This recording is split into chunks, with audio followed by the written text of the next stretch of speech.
स्वागत है आपका फिर से एपिक एक्सप्लोरर्स। पिछले अध्याय में हमने देखा था कि कैसे देवताओं ने भगवान विष्णु की सहायता के लिए एक अद्भुत वानर सेना तैयार की।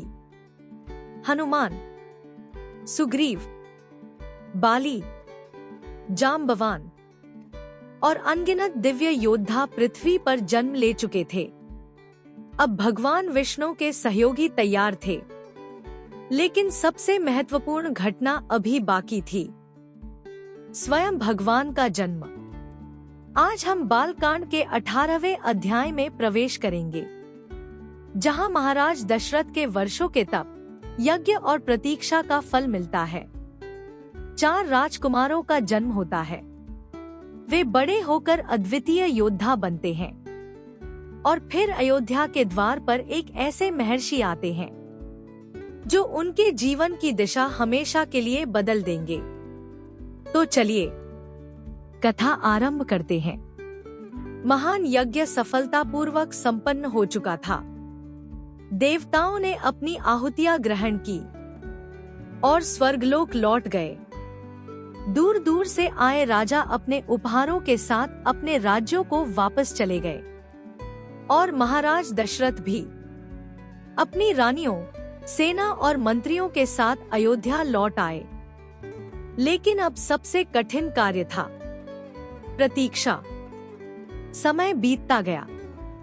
1 ऋतु, 2 ऋतु और फिर 6 ऋतुएं बीत गई। 12वां महीना आया, चैत्र मास का शुभ समय, नवमी तिथि। आकाश में ग्रह और नक्षत्र अद्भुत स्थिति में थे, मानो संपूर्ण ब्रह्मांड किसी महान घटना की प्रतीक्षा कर रहा हो। और फिर वह क्षण आ गया। महारानी कौसल्या ने एक पुत्र को जन्म दिया, लेकिन यह कोई साधारण बालक नहीं था। यह स्वयं भगवान विष्णु का अवतार था। यही बालक आगे चलकर संसार में श्री राम के नाम से विख्यात होने वाला था। इसके बाद महारानी कैकेयी ने एक तेजस्वी पुत्र को जन्म दिया। यह थे भरत। और फिर महारानी सुमित्रा ने 2 पुत्रों को जन्म दिया, जुड़वा राजकुमार लक्ष्मण और शत्रुघ्न। चारों बालक दिव्य तेज से युक्त थे। चारों के जन्म के साथ ही अयोध्या का भविष्य बदल चुका था। चारों राजकुमारों के जन्म की खबर फैलते ही मानो संपूर्ण सृष्टि आनंदित हो उठी। स्वर्ग में गंधर्वों ने गीत गाए, अप्सराओं ने नृत्य किया, दिव्य दुंदुभियां बजने लगी और देवताओं ने पुष्पवर्षा की। उधर अयोध्या की गलियां भी उत्सव से भर गईं।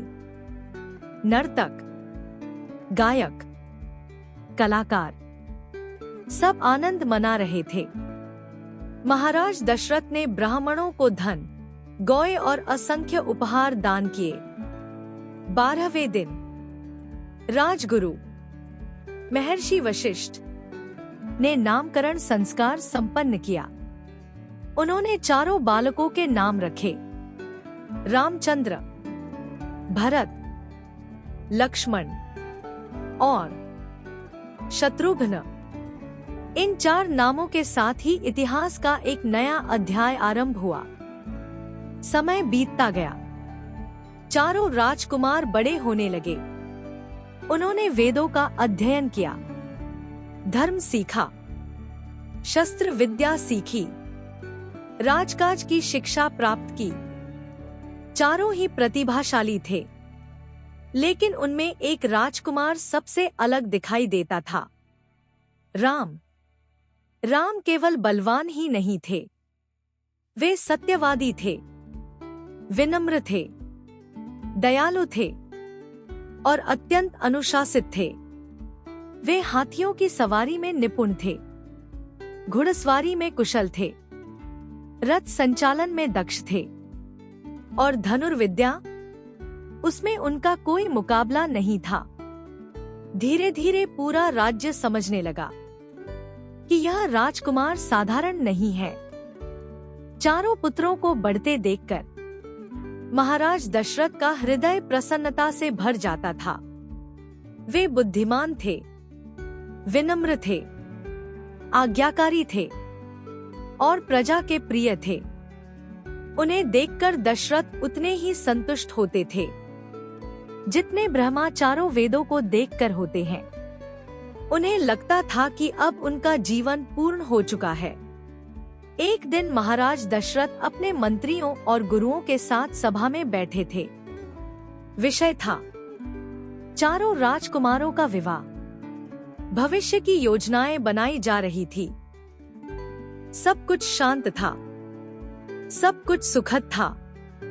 लेकिन तभी राजमहल के द्वार पर एक असाधारण व्यक्तित्व प्रकट हुआ।